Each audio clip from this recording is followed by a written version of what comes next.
Maintenant qu'on a notre route, nos routes qui sont prêtes à être utilisées, ce qu'on va faire, c'est que on va du coup créer notre API. Donc, je vais aller dans API et dans API, je vais créer mes contrôleurs. Donc, je commence par faire un dossier contrôleur. Mais dans le cadre des authentifications, on a souvent besoin de pouvoir utiliser des librairies aussi et on a besoin de pouvoir utiliser du middleware. Donc je vais aussi faire tout de suite mes dossiers lib et middleware.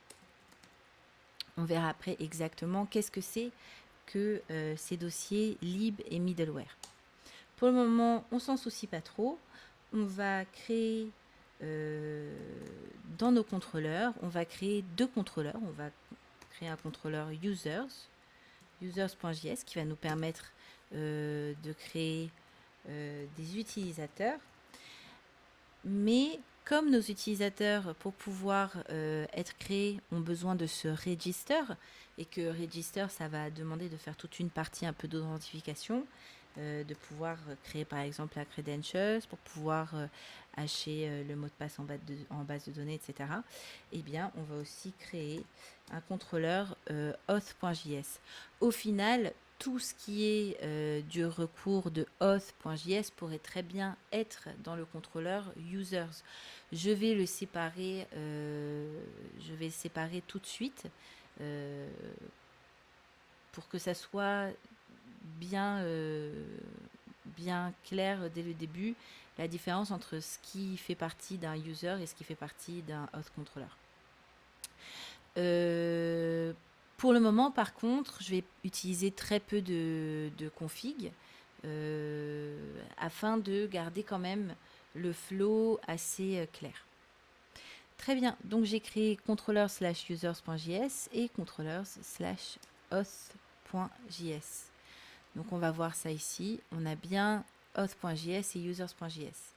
Et afin de pouvoir avoir accès aux différents modules qui sont disponibles via mon API, je vais exporter, je vais créer un index.js à la racine de mon API, touchindex.js, qui va pouvoir exporter chacune de mes fonctions séparément les unes des autres. Donc, j'ai bien index.js qui est créé ici. Bien évidemment, index.js, son but, c'est de définir une const API. Cette const API, ça va être un objet. Et cet objet, je vais l'exporter.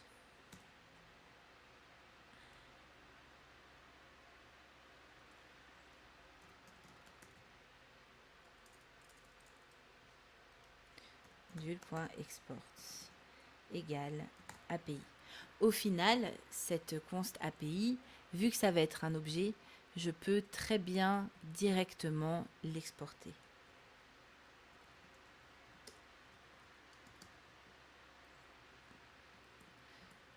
Exporter l'objet directement avec tout ce qu'il va avoir dedans. Donc bien évidemment ici, ce qui va exporter, c'est un contrôleur qui va avoir le nom de users, qu'on va récupérer dans contrôleur/users, et un contrôleur qui va avoir le nom de auth.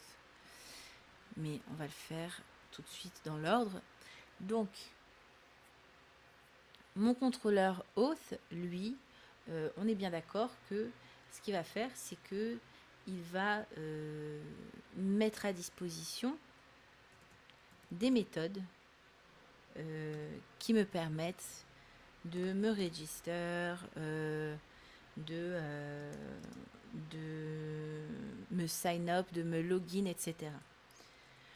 Donc, globalement, quelles sont les choses qu'on a besoin de faire qui sont en lien avec l'authentification?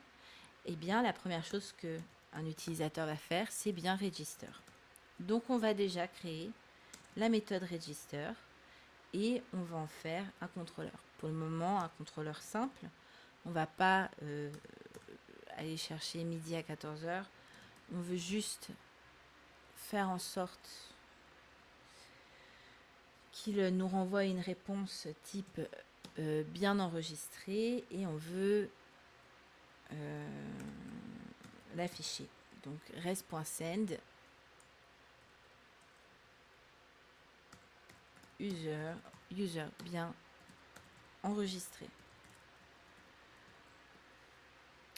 Donc cette fonction de register, ce qu'elle va faire, c'est que elle va nous permettre d'enregistrer un utilisateur dans la base de données. Un contrôleur de authentification, ça va aussi avoir classiquement une fonction de login. Cette fonction de login,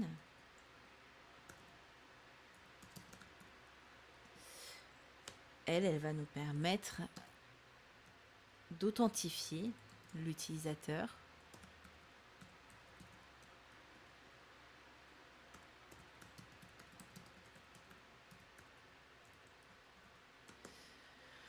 quand il s'est bien authentifié. Ok, alors typiquement, cette fonction de register, ce qu'elle va faire, c'est que elle va premièrement récupérer dans la requête dans la requête qui lui est envoyée, elle va récupérer un objet, on est bien d'accord, un objet qui va comporter un login et un password. Mais dans ma base de données, mon user, il n'est pas fait d'un login et d'un password. Dans ma base de données, mon user, il est fait d'un login et d'un credential. Ou d'un hash, c'est le nom qu'on veut lui donner. Credentials, c'est un login et le credential, c'est le login et le password. Mais je l'ai appelé comme ça, mais vous pouvez l'appeler hash. Ok. Donc, mon user dans ma base de données, il est fait d'un login et de ses credentials. Et ce login, c'est le login qui a été envoyé ici par la requête. Mais le credentials, ça va être quelque chose qu'on va avoir besoin de crypter. En fait, ce credentials, ça va être le password qu'on va avoir crypté. Soit le password et le mot de passe. Et une fois que j'aurai changé du coup cet objet-là qui à la base était un login et un password, que je le crypte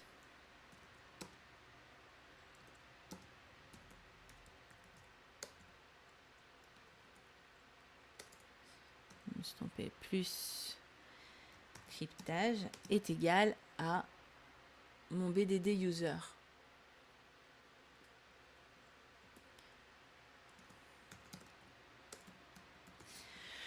Donc une fois que j'ai pu d'abord passer cette requête que je vais récupérer à travers mon système de cryptage, je vais pouvoir sauvegarder mon nouvel utilisateur dans la base de données.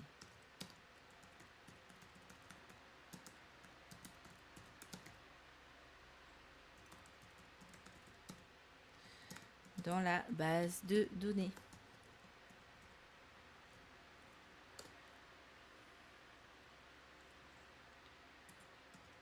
Donc ça, c'est step 2. Step 1, c'est crypter.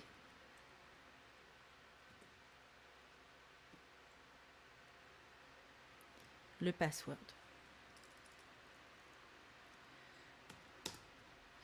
Ok, donc ça, c'est les différentes étapes de mon register. Mon register, ça va consister à crypter le password, puis ensuite à sauvegarder mon nouvel utilisateur dans une base de données.